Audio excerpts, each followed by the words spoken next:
As we've been reporting, President-elect Donald Trump has tapped General James Mattis to be his Secretary of Defense. For more on that now, I want to bring in Allison Jaslow. She's the Chief of Staff for Iraq and Afghanistan Veterans of America. She's deployed twice to Iraq herself. She's a former Army captain. Nice to have you with us. Thank you so much for being here. Thank you for having me, Kate. So I guess the first question is, when you hear General Jim Mattis has been nominated to serve as Secretary of Defense, when you first heard that, your reaction? Well, I'll tell you, he is revered by many of our generation of veterans, and there's not a Marine I know that wasn't shouting from the rooftops when they finally heard the official news. And why is that? What do you love about the guy?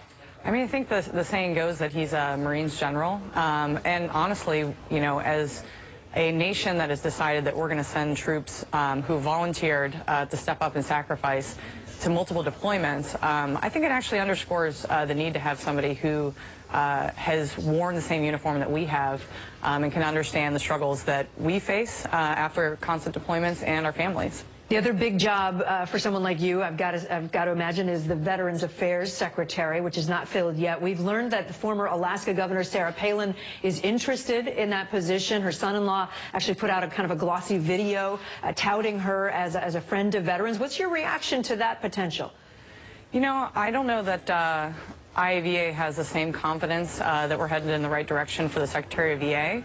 I'm hoping that we're wrong as it relates to former Governor Palin specifically. You know, I think that she made some pretty controversial statements around PTSD on the campaign trail. And right now, you know, any particular name, it is very important for us to see a veteran heading the VA. Is there anybody that you've heard? I mean, there's been a lot of rumor, not a lot. We don't know exactly who Donald Trump is considering for VA, but any name out there that you would welcome?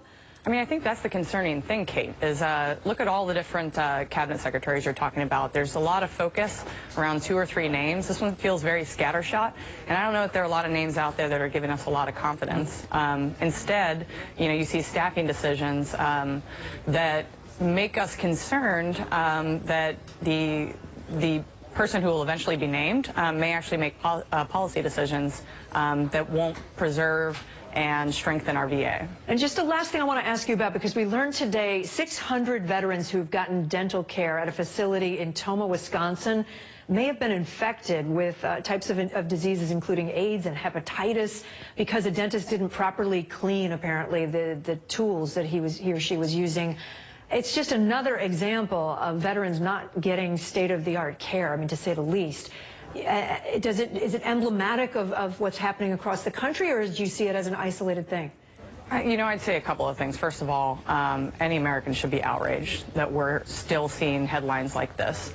And unfortunately, this isn't the first time that we've seen something like this, but it underscores 2 things for me. The first is the need to have a Secretary of the VA who really understands the healthcare system and understands it from a veteran's perspective.